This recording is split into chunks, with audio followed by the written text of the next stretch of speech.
Mais comme tous les jeudis, tout d'abord, on retrouve Charlotte Dornelas. Bonjour Charlotte. Bonjour Dimitri, bonjour à tous. Alors le Figaro, Charlotte, s'est procuré l'expertise psychiatrique du frère de Mohamed Mogouchkov. Vous vous rappelez, c'est le terroriste qui avait tué Dominique Bernard à Arras. Alors ce jeune homme de 17 ans est lui aussi en détention provisoire. Il est accusé de complicité. Que révèle cet entretien, Charlotte ? Et souvent dans ces affaires, on nous parle de déséquilibré. Cette fois-ci, pas du tout. La psy évoque certes une psychologie juvénile, forcément ce frère n'a que 17 ans. Mais elle évoque surtout un garçon authentique et sincère, chez qui elle n'a décelé aucune tentative de manipulation. Il est accusé de complicité, vous l'avez dit, mais il nie. Dans cet entretien, il condamne ce qu'a fait son frère et tous les attentats, sans détour. Il plébiscite la charia, oui, mais pas comme Daesh. Il jure que son frère a fait quelque chose d'interdit. Et pourtant, il répète froidement que la France aurait dû l'expulser lui aussi. C'est un propos intéressant. Est-on obligé de le croire alors que la justice le maintient en détention provisoire ? Non, évidemment. Mais souvent, les islamistes exposent leurs plans assez ouvertement et nous peinons à les écouter sérieusement. Lui, à l'inverse, rejette la violence.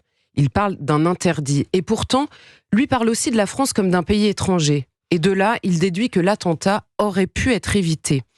Son développement a de quoi surprendre. L'attentat aurait pu être évité, oui, si la famille, sa famille, avait été expulsée. Parce que nous n'avions rien à faire en France, confie-t-il.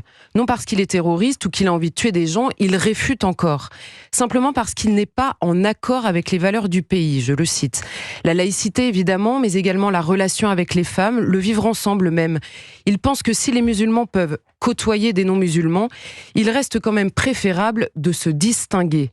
Ils auraient dû partir par cohérence, mais il poursuit, la France de son côté aurait dû les expulser. Et d'ailleurs, dès sa libération, nous promet-il, il partira. Alors, la question qu'on se pose, évidemment, ce jeune homme, est-ce qu'il regrette vraiment, sincèrement, que la France n'ait pas expulsé sa famille, Charlotte ? Qu'en pensez-vous ? Il dit en tout cas que la France a des valeurs auxquelles elle tient et que lui ne les partage pas.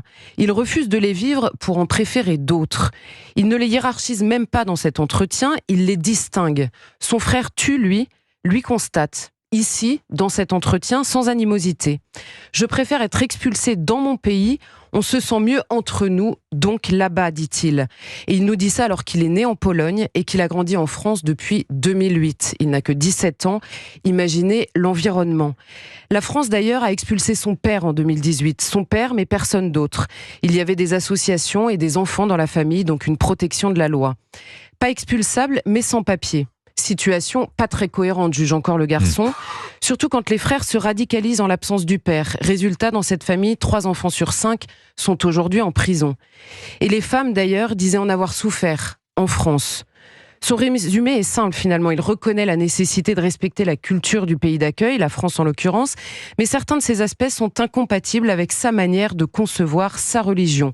Conception qui pousse d'ailleurs d'autres musulmans à se battre là-bas ou à fuir ici. Mais les sondages nous rappellent aussi qu'il n'est pas le seul, surtout à son âge, à détester la France. Alors que répondre ?